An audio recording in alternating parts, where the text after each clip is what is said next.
That's the first thing I'm gonna bring to safety once water floods my place. Kids and my wife. Yeah, I was just gonna say, your wife was gonna be like, grab the kids, and you were gonna be like, F the kids, I'm gonna grab my guitars. These are my kids. What are you talking about? Imagine. Exactly. And of course my computer, otherwise business shuts down. Yeah, exactly. You're gonna go back to Google Ads in the Stone Ages, like Yup. sending your bids on a paper to Google. So, to everyone who's here, again, thank you so much for being here. If you have any questions for Boris or myself, put them in the chat. It can be about Google Ads, digital marketing, entrepreneurship, freelancing, whatever comes to mind. But first, I was informed that Boris has a really hot, controversial take for us for the beginning of this call. So I don't even know what it is yet. So I'm super excited to hear. It's pretty simple. I don't think it, well, I'm not sure if it's actually that controversial, but I haven't heard it being mentioned a lot. And my controversial hot take is I would totally start a new account in a new country or in a country where there's no brand for that company on just a performance max. Yay or nay? That is a hot take. I'd also, for the people that are here, if you are not on mobile, if you're on laptop or desktop, I'd love to see what you guys think in the chat. I'm actually gonna say yay. I, I, I don't like it, but I think you're right. Why is that? I just want to test my theory. Look, I mean, we can, it's well established that PMAX is not going to go after like top of funnel audiences with display or YouTube. It's used for remarketing. So you might get some irrelevant impressions there, but mostly it's going to be search and shopping. Yes, actually, we're talking e-commerce, by the way. We're not talking about lead generation. Yeah, I kind of assume because I know you don't use PMAX for lead generation. And we're gone for another half hour on bashing PMAX. I do believe, and Google has never confirmed this, but I do believe that PMAX gets slightly better placement. Okay, so I agree with you because it was me who put out the hot take. So my reasoning behind all of that is if there's no brand, if there is no returning customers, so it's a brand new account. I think, and I'm actually testing this right now on one of my, then PMAX won't have the opportunity to go after brand. It won't have the opportunity to do remarketing and stuff. So it's gonna be forced. It's gonna be going after a cold audience initially, right? Until it gains some traction. Yep.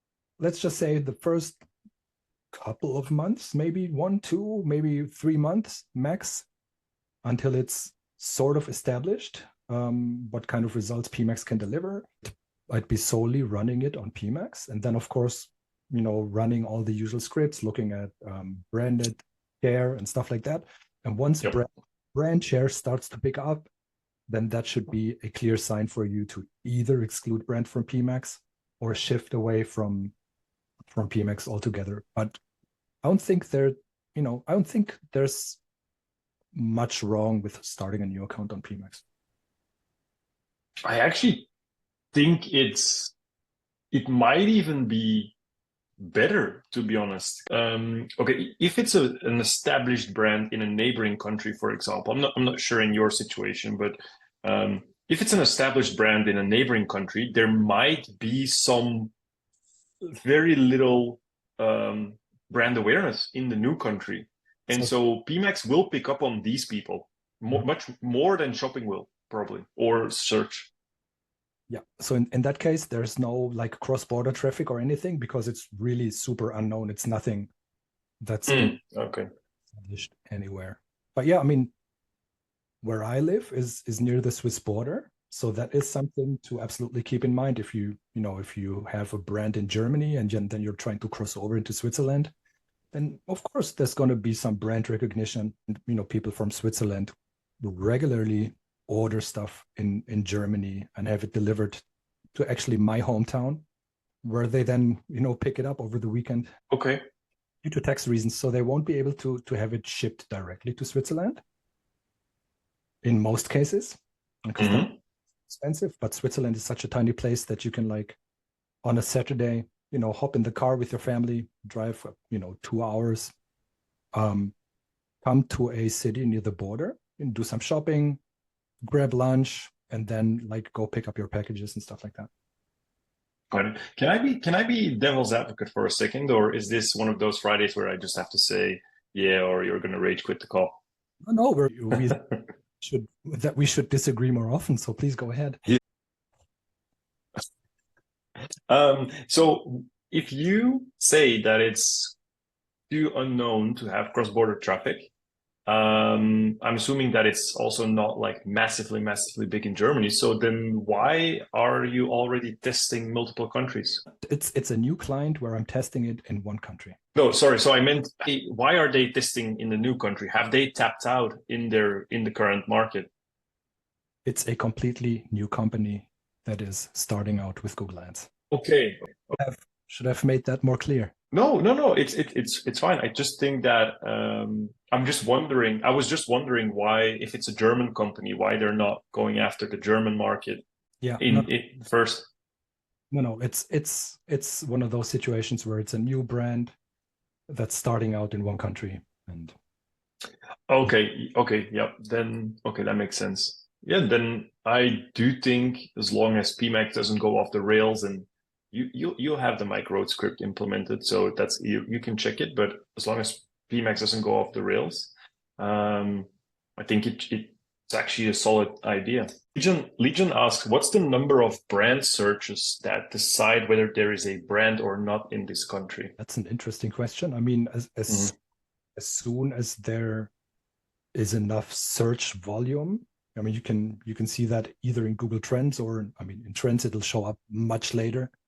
But usually in Keyword Planner, if there's a couple of searches that have, let's say, like over 50 searches per month, then that is like a very low level of brand recognition. But that's not like saying you have a brand, right?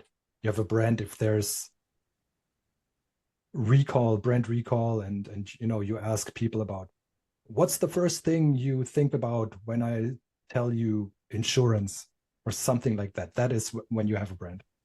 So if the question is how much of brand share in PMAX would be assigned to switch, to either switch brand completely off out of PMAX or, set up a brand search campaign or something, I'll have to establish that. I guess it'll be like 30% or something.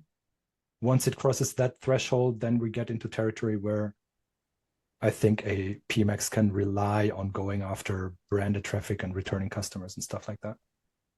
Yeah. Would you say that, I'm just wondering, would you say, especially if you're only running one PMAX, that it is, and it's a new company in a new country, would you say that it is irrelevant until you get to 30 to 50 conversions a month? For sure. And that's not because of the brand aspect, but it's because of the data flow that you want to have going through any given campaign. Yeah, agreed. And also on top of that, you just said it, it's a new company. It's a new, oh, sorry guys, this call's being recorded, so I'm gonna ask you to keep the camera off. It's a new company. It's news. I mean, unless they're going very heavy on Meta and TikTok and stuff like that as well, then it has to have started somewhere that is probably related to that PMAX as well, or offline. Then I wouldn't mind the brand too much, even if it's like 50%, as long as I'm not getting that critical mass, then I guess so. But yeah, interesting. Was just the thought, and I'd actually talked to Legion about this before. So that's why I brought it up. Of course, if I recommend something, then I'm gonna have to test it out myself. So that's where we are. Sure. Yeah, absolutely. Okay, cool. I don't see any questions right now have come in the chat. So I have actually an interesting one from earlier this week, which intuitively I was a little bit against it, but I'm thinking about it, and potentially it could be an interesting thing to test. The question was, So we're talking multi-brand stores selling other brands. And the question was, since most players in the market, it's a very saturated market and it's all kind of like at the same price or someone's doing a special discount or something. And it's also not, it's a very gray zone of can you discount yes or no? Because if you discount all the time, then at one point Merchant Center is not going to display your discounted price anymore. No, more from the distributor. Like, will the distributor allow you to discount all the time? Okay. So, and the question was, I'm also not sure if it's technically possible, but just philosophically, so to speak, would it be interesting to, once a person has been on your website, so you get them in an RLSA, to set up an RLSA shopping where you show a different feed with discounted, only like discounted bundles. And so basically you have two feeds and the second feed is hidden on the website. You can't access it unless you go through the shopping campaign and then you discount that. So main feed and then the other one would be supplemental feed, or no, secondary main. That is just attached to the RLSA shopping campaign. Exactly. I am not sure if that is technically possible. My first reaction is that it should be possible, but then I have like that nagging thought in the back of my head: what if Google catches up on that? And so what's gonna happen is like the second main feed is gonna get disapproved, or clear on that how that technically works. I would have to read through the policy, to be honest with you. That's something I have personally tried setting up. I think in the PPC Live WhatsApp, I think I've seen Matt discuss something similar. I'm not quite sure about that. So I'm not, yeah. So maybe Matt, if you're listening, or if you want to type out your thoughts, that'd be very helpful, because I'm a bit not lost on that question, but I'm unsure if that's actually going to work. I think actually that now that we are talking about it out loud, you probably won't be able to do it, because the product ID, if it's the same, you can't have two feeds in the same country with the same product IDs. Yeah. Just one of the feeds is going to be completely disapproved, and one of them is just going to run. So you'd need different product IDs even, and to get that set up inside of a website, that's probably not going to be worth the squeeze. I'm just typing out the question again for Matt. Yeah, Matt. So the question is basically having two feeds. One is discounted, and then it's only linked to like an RLSA shopping campaign. Let me know your thoughts. Yeah, I thought it was a really interesting idea, but the more I think about it, the more that I believe that it won't be possible. But we'll see what Matt says. But he also had a question for us in the meanwhile. He says, I'm trying to get our team to remove all sales email addresses from the website so we can get fully tracked forms with conversion value feeding back into HubSpot. Have you guys tested this before and know how much drop off to expect from people who don't like filling forms out? You want to take this? So just so I'm clear on that. So all the sales at company.com stuff that's usually displayed on the website needs to be removed, right? So that, essentially you want to force people to fill out the forms. That's the question. I have not personally tried this. This is just speaking like from the top of my head. The sales emails are displayed very prominently and people like to click on them and use them, then I think you could expect some drop off. Whereas on the other hand, if your form is displayed very prominently and is optimized, then it'd be worthwhile testing. But I have no previous experience with a test of that nature. Me neither. And I'm also just wondering, can you not get it? No, you cannot get the Google Click ID. That's what it means. because I thought you can get it in HubSpot. Yeah, Matt, by the way, you're right about the shopping. Also, you're not sure how you'd get the user from ID1 to go to ID2. So that's fair. And also two product IDs just doesn't make sense. Question, is it about, regarding your HubSpot question, is it about getting the Google Click ID in HubSpot as well? Because, I mean, if somebody emails sales, it's not that hard to get it in HubSpot, right? Like that's probably a big part of the sales team's job as well, to put manual updates into HubSpot. Yeah, probably. So just personally, maybe from my side is he says when they email, we almost always lose tracking. I can hide the Google Click ID on the email, but users often delete it. Yeah, and we had a really interesting conversation about this last week with Ryan, I think, which we should definitely follow up on. I think so much tracking already gets lost in B2B environments because the sales process is it's people getting hit at home with a YouTube video, but then they go on their work laptop and then they take 3 weeks to discuss it with their boss. And then they go back, they show it on their phone during lunch break. And it's such a messy environment. I mean, I have a B2B client where the average sales time lag is 25 days between click and the form fill. And we only do Google Ads with them. They have very little, it's a startup. They have very little press coverage. They don't do LinkedIn. They don't do Meta. They don't do outbound. And yet over half of our conversions is direct. Like we can see it in HubSpot, like original source direct. For me personally, I would keep as much as possible on the website, as much as possible ways to get in contact. That being said, I think if somebody is trying to reach out to you and they can't find a direct email, they will fill out the form. Intuitively, I'd say 80 to 90% of the people. Yeah, I mean, like I said, it's in my opinion, it's worth testing. Depends on how much you get now through the emails and like how's the share between email and form fills. But even, yeah, my gut reaction actually is if you just remove the emails and have the form like super in people's faces, then it shouldn't make such a difference. Yeah. Agreed. Matt says, thanks for your input. We need to know where inquiries are coming from in order to get more sales, but people always panic at anything slightly different.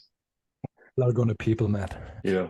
Okay. Question from, I'm sorry if I botch your name. Question from Vasishta. This week I was feeling difficulty in learning, understanding, implementing data layers for ecom clients with no or less aware developers. Does anybody have any resource into understanding, implementing data layers for PPC guys with no developing knowledge? So, I mean, that's interesting because personally, I also think that whole developers section about data layers is complex. Actually not easily understandable, like for normies like me and probably most of you guys on the call. Yep. Like I'm not a big techie, but there's different scenarios. So I'm not sure which one fits you, but I mean the most common one is if someone's on Shopify, right? There should be an app for that. Yeah, there's a bunch of good apps for that, 100%. Oh, thing I would look into. And then yeah, it always gets complicated when there's non-techies on the other side of the screen as well. And you just like shoot back and forth a couple of emails with links to different like how-tos and stuff.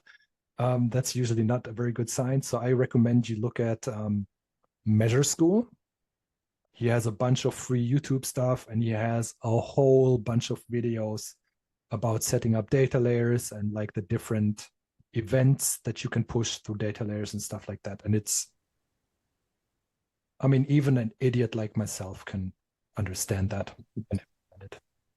So that's like two solutions I would look into first. Yeah, I agree. I think not to plug anything, I have no relationship with them, but we use it for one of our clients. and they had it before we joined. It's Converge, it's called, and it's actually good. And to be honest, and this is what I like about apps, is if a client of ours uses an app, I'm not going to figure the app out. I just email their support team. I just say, we need this and this event set up. Can you guys fix that through your platform? They know it better than us. They'll do it better than us. And I mean, if the app is faulty, that's one thing, but then it's the app's fault. But I mean, if you can just have a person that is trained to do it all the time, there's nothing worse than when tracking doesn't work for whatever reason. Then like the blame game starts because your Google ads don't perform. So just yeah, exactly. Recommend it to avoid that sort of scenario. Yep. Yeah, Measure School, Analytics Mania, Converge, and then there's also one that's actually quite nice. There's one video from Solutions 8. I'm not sure how up to date it is, but they actually linked their Shopify data layer that they use in the description of the YouTube video. Cool. Good question. Let's move on to the next one. Legion asks, I have a question about NDA. When we are discussing about our clients or their PPC strategies in those community activities, what is the sensitive info that should be kept as a secret? How could we ask about those questions carefully but still make sense? Maybe you want to start first. Yeah, maybe I always start with, I would always be careful starting out with a person that like is very, very, that forces you to sign an NDA for like the most little things. That's the first thing I want to say. We are under NDA with a lot of our clients. Still, if somebody asks me to sign an NDA, when they contact me for consulting, then I'm like, yeah, no, you're coming to me for answers. So usually, especially if it's just having a look on a Zoom call, if it's really doing an audit, that's a whole different thing. But having a look on a Zoom call, not sure what you think about that. And then secondly, I think don't name them. So don't name your client and don't speak about absolute numbers. Say things like our sales dropped by 20% instead of we lost X amount of conversions. So that's actually the answer I was going to give myself. Like, don't name drop. Of course, like I have it in my contracts, even though like, sometimes I obviously I have to sign an NDA. Yeah, of course. I'm happy to do. But as a standard clause in my contracts, it says that I can, use that relationship with a brand that I have to advertise on social media and stuff like that, which I hardly ever do. But if I'm going to, for instance, this community or the PPC Live WhatsApp community or on PPC chat or whatever, then I'm never going to name the brand. I'm never going to give absolute numbers. I'm never going to talk about budgets. So they have a 500K a month. So I'm just going to say they have 6 figures monthly budget or stuff like that.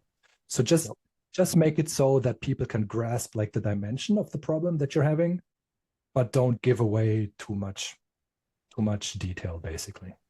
And that's I believe the sensible thing to do. Exactly. And if you're unsure, I mean, if you're asking a question, don't email your client to ask a question in a group chat. Then it's probably better just not to ask the question if it's so vague. But if you're trying to make a case study, for example, or you want to write about something that you've experienced, and you're unsure, just ask the client if they are comfortable with it. That's what I've done in the past. Like, hey, are you comfortable with me putting out this case study?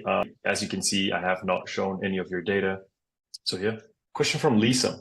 How would you approach this? You have been asked to reduce budget to the minimum, but still being most effective, best ROAS possible. Would you reduce the budget for all live campaigns, or would you pause most of the campaigns and just keep the best ones running? You want to take this? I can absolutely try and take this. In that scenario, I would most probably pause the ones that haven't been performing. I would keep the ones that have been performing consistently. And then one funny thing that I found out over the years is that if you reduce budget, if you have to on campaigns that are performing well, ROAS might actually improve. That's because you're gonna start to nibble like along those lower 10, 15, 20% of available impressions, then essentially you afford Google the luxury to just drop you into the auctions where it thinks you'll be most profitable. Yep, 100%. I actually saw a post from somebody respected in the PPC space, I should say. I'm not gonna name drop either, where he said like, average CPA. If you've seen the post, you'll know who it's about. Average CPA hides incremental CPA, basically. I know, I saw that yesterday. Yeah. So, and I was like, my first reaction was like, oh, nice work for your client there. That's really good. But my second reaction was, yes, but there's also something as efficiency, like, the graph that I mean, that the one that Ed Leak refers to a lot, where it's like you can get really efficient and then go up in conversions, but then it flattens out and you will lose a lot of efficiency as you try to scale further. And so then my question was, so you've showed you can get a better CPA when you spend less, but now can you keep that CPA as you spend more? That was, yes, it's very easy to say like, yeah, the cost of those extra conversions was way above your target. Yes, but that's not the point. Like, can you scale? Exactly. I've seen this plenty, right? Where you just get into that exact situation where the client wants to spend more. I used to, when I was employed by the photo finishing company in Switzerland, I had big discussions with management about, Boris, we should be spending like 300K more per month. I'm like, yeah, sure, I can do it, but you're not gonna see 5 more conversions because we're already like running on full steam. Nothing is gonna happen. You're just gonna make those last 5 conversions like disproportionately more expensive. Is exactly what happened. Yeah, I mean, kudos to CS for like finding that point of diminishing returns, I guess. But yeah, how are you going to scale that now when? Yeah, because the question is because then the question is, it's up to the client for me. Like, so okay, you cut CPA, good. But you also cut sales. Now it's up to the client to decide. And of course, there's so much caveats. Like, how much brand was it? How did it get picked up by organic, et cetera, et cetera. But still, the question remains like, okay, but what? And this is what my whole thing with the TCPA and you must have a TCPA and you must set a T ROAS and it must be such and such high. And then it's like, and then your client comes to you, this is great. Now I want to scale. And then you're like, nope, Nope. we can't. We trained the thing to get you conversions at this CPA. Sorry, guy. Yeah, exactly. But Lisa asks, the question is also, how long will it stay good? Or are you feeling from retargeting customers that came in when you had more budget and phase out after a couple of weeks? Lisa, is it Performance Max? Because that makes a big difference. Not Performance Max. Okay. It's not Performance Max. Exactly. Okay. That's a good question, Lisa. So assuming your best campaign is obviously the brand campaign, that is totally going to start to diminish after a certain point because you're not feeding that higher funnel stages with people who are searching for the service that you guys are offering. So yeah, it's still going to be your best campaign. It's still going to bring in the most conversions. It's still going to have the best ROAS, but it's going to diminish after a couple of weeks or months. I don't know exactly, but knowing, not going to give away too many details here, but if we are talking about a service with a longer time to purchase, it's gonna take a longer while. If it's an e-commerce where the sale takes place in the same session, then it's gonna take a couple conversion cycles and then you're gonna see the thing diminish. So that's the best answer I have right now.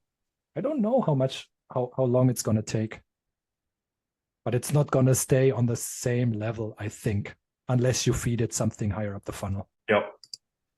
No, but also it depends on how much demand there is, I guess, and how competitive the market is. So if you have a proper amount of demand already, you can get away. you can probably get away with spending less and then having a very decent CPA or ROAS probably. And on the other side, I'm guessing if there are other competitors in the market that are well funded, then there may be sharks in the water by now, basically. So yeah. Other question from Vasisha. Is there a better attribution data acquiring in Google Ads other than the attribution option for conversion paths, like a script that gives better data than the attribution option? Can you clarify that question? Because unless, Boris, you got it, I don't really understand the question. I'm not quite sure what the question is about. I mean, there are third-party solutions that will offer you attribution beyond what you see in the Google Ads interface. That's for sure. But these come with a price tag. So Yeah. it's not worthwhile if you're spending, say, less than 100K a month. And it's not going to be worthwhile if you're only running on Google Ads, because if you're only running on Google Ads, then you might as well just look in the attribution section there, and look at the conversion paths and which campaigns attribute or contribute to sales and such. Best answer I can give at this point in time. No, I 100% agree. I got a question from Legion here. If a brand's campaign works very well, a lot of conversions, cost per conversion is very low, and other non-brand search campaigns work bad, very few conversions, cost per conversion are extremely high. What can you do to scale up the brand's campaign? Does it mean that we should put more brand awareness from the upper funnel, and should we continue to the very expensive non-brand search campaigns? You can take this if you want. Yeah, so a brand campaign is the last thing that you can usually scale. Please go into your Google Ads account and then do the competitive metrics and look at your search impression share, and then look at lost by budget and lost by rank. If something stands out there, like if you only have a 50% impression share on your brand campaign, that's something you could totally fix and scale up the brand campaign. Usually, if it's well optimized and you are, at 80% impression share or 90, whatever, and you're not losing anything by budget, which I hope you're not, then there's nothing much you can do. And in that scenario, like you rightfully said, it's your best bet to push traffic upper funnel. It doesn't have to be like expensive generic campaigns. It can also be YouTube. Like, I love YouTube. It's great for awareness building and stuff, and it doesn't have to be super expensive.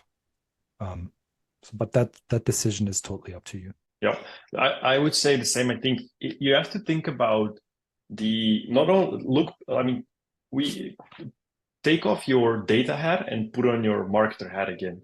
The brand campaign it's the last touch point before a person's going to convert. Like, we should even be questioning if it should be there. And there's a good discussion there that I don't want to go into necessarily right now.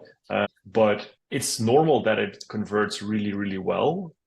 But like Boris said, it's not scalable. What you need is to add more cold traffic that comes through the funnel and then converts via the brand campaign. Now, that being said, if your non-branded search campaigns are not working well and you're not on last click attribution, then you have to ask yourself as well, like, because search is already middle to bottom of funnel, I would say, even if it's non-branded. So then you have to ask yourself, is my campaign actually, is the brand campaign stealing from the non-brand search, or is my campaign just not working? And are the brand searches coming from somewhere else? Zisha has expanded on this question. So he asked about search terms. If there's a better way to get more search terms. Yeah, that was his first question. Like, if there's a better way to get more search terms. I don't think so, to be honest. I think the micro roads, there's a bunch of scripts that will give you some search terms, but I think it's the same as what Google gives you, maybe just in a handier format. Yeah, but maybe I don't think his or her question, I actually don't know, isn't necessarily about Performance Max, but it's about search. I think it's about search. So there is no good way to get more search terms. Unfortunately, it's only going to get worse. Yeah, indeed. It's only going to get worse on search terms. And then he had another question, which is, do you report on conversions by time or conversions by click? We had a discussion with a client recently. How do you tackle this? So my reports aren't really all that elaborate, to be honest.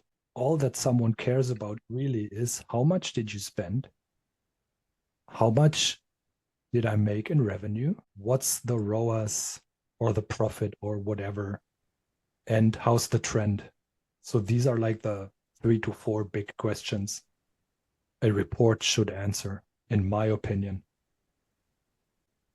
From experience, clients couldn't give a shit about the search terms. Like I wouldn't give them 50 slides with search terms or keyword data or something. Mm-hmm. So that's the first.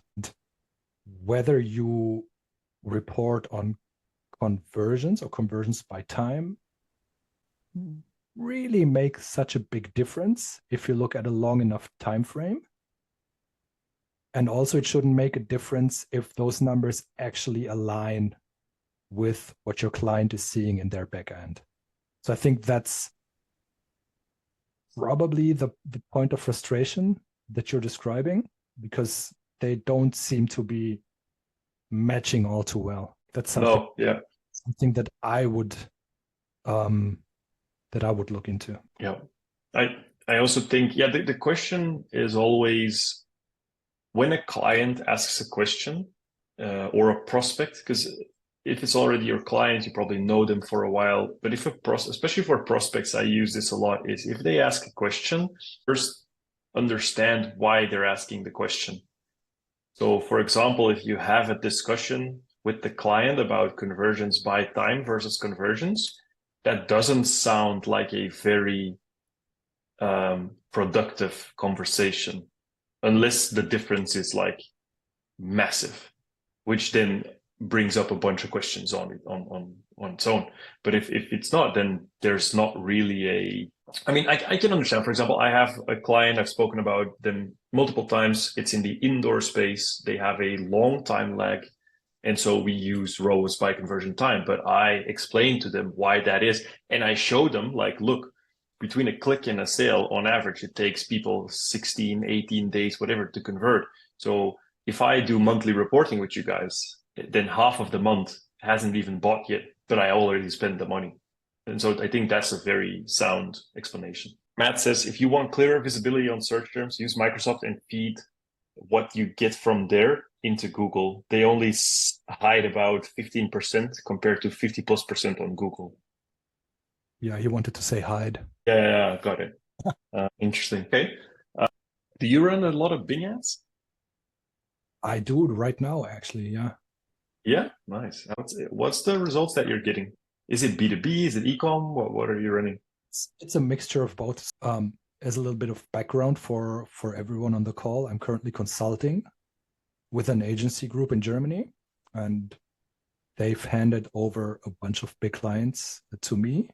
One is an insurance, one is an e-commerce. So it's really a mixture of both. And what we typically do is we don't run all the stuff that we run on Google, on Microsoft. Is it called Microsoft Ads right now? Because I can never remember. Honestly, we run hardly any Microsoft ads or Bing ads or whatever it's called. Changes all the time. So yeah, we only take our best performing campaigns and import them into Microsoft. Let's call it Microsoft for the time being. And then what's super crucial to keep in mind is that broad match on Microsoft is just such a shit show. We cull it down considerably and run mainly exact and a little bit of phrase. And from what I've seen for those clients, mainly Germany, right? We're talking about 10% of ad spend that we typically spend on Google, but also 10% of conversions. But surprisingly enough at a better CPA. So that's good. And then also, I mean, there might be industries with an older demographic. That's usually people who don't know how to use anything else than like Bing search, or they use the tablet their grandkids gave them for Christmas and they don't know how to change the default search engine or something like that. So Yep. that's a demographic you can usually reach much better on Microsoft. Yeah, that's we're actually considering it right now. Not even considering it, it's just on the roadmap, but we have bigger fish to fry first, is where it's a local company and the average age in their city, it's not even a city, in their area is shockingly high. Okay. So we're like, yeah, this is a demographic for Bing. Yeah, I mean, they have a bunch of forms on their website, and their most used conversion item is like the call functionality on the website, or just they even get a bunch of calls from people who just type in the number off the screen. Okay. Yeah. Should give you an inclination of, of Yeah, its bracket, right? And yeah. Legion asks for search terms that have low impressions but high conversion rate. Other than adding them to keywords, what else could be done? nothing. I mean, if it's got low impressions, and if you know, so generally speaking, with low impression, we typically stay less than 30 impressions per month. Yep. If you add those to your keywords, it's not gonna happen. Nothing's gonna happen. You're just gonna get the good old low search volume, and it's not gonna deliver. Just in that scenario, I would just leave it as it is, to be honest. Yeah. And if it's high volume but you get low impressions, it's add rank. So then yes, add it as a keyword. Make sure your copy matches your keyword, and then you should get more impressions. Yeah, and secondly, that's exactly the scenario I just outlined above. So why does a search term get conversions via broad match keyword, but it completely bombs when you add it as an exact match keyword? That's because of that. It gets picked up, and so I run the danger now of sounding like a Google spokesperson. Broad match looks at more signals than exact match and phrase match. You know, among others, it's landing page, it's your prior searches, it's your demographic, it's your in-market audiences, stuff like that. Maybe weather, who knows, right? Whereas, so hundreds of bidding signals, whereas exact match maybe only looks at 10. So that's why very often you'll get conversions, through broad match for a search term that way. Yeah. So that's Yep, agreed. What do you make of the so for example, Optimizer, I think it's, sorry if I mistake her name, Nava Hopkins. They brought out like this study where it's like, oh, broad match does not outperform exact match, for example. What do you make of that? I can see that, to be honest. Yeah, begs the question what we draw as a conclusion out of that. So I think most advertisers win when they exert more control.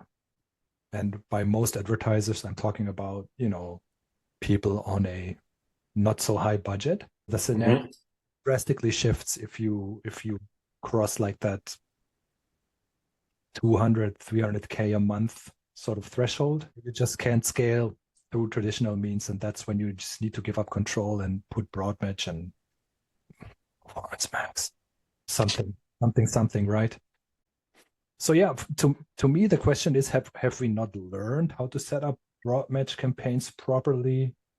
Or is it really underperforming compared to exact? I haven't read the study, to be honest with you. Like, there's so much stuff I need to catch up on still. Yeah, I didn't. To be fair, I didn't read the full study yet. I did see the cliff notes, or how do you say? But yeah, I didn't read the full study either. But I thought it was interesting. It's interesting. I've seen To be fair, I've seen great results on broad match. I've also seen less than great results on broad match. So I can see this going either way. For sure. Yeah, absolutely. Okay, cool. Guys, if you have any other question, we are in the final 5 minutes and I have a hard stop. So, Boris, I'm not sure if there's any other controversial takes that you'd like to share. I just had this thought that I might whip up a bunch of PMAX merch. What do you think about that? PMAX logo, and then it's like crossed out and like PMAX or PMAX. Performance packs. Exactly. Or one that just be like PMAX equals lazy PPC. We could have I like it. We could have t-shirts, we could have hats. We can finally stop pretending we're good at PPC and just go sell merch. That's like that's my moonshot. Yeah, that's the dream. We can't sell merch. Thank you. And then you end up with like 50 boxes in your garage with like t-shirts. You can use them to dry your tears. And with that happy note, we should call it a day. We should call it a day. Yeah, cool. Okay, for everyone that was here today, thank you so much. If you have any other questions for me or Boris, feel free to shoot us a message. And if you want to be notified of these calls in advance, join our Slack community. I would say it's a very hands-off community where it's just about these calls and asking questions if you don't have the time to join. But I'm totally going to spam you about the merch drop. I'm looking forward to that. Okay, cool. Boris, thanks so much for your time, guys. Wish you all a good weekend and talk later. See you soon, guys. Bye.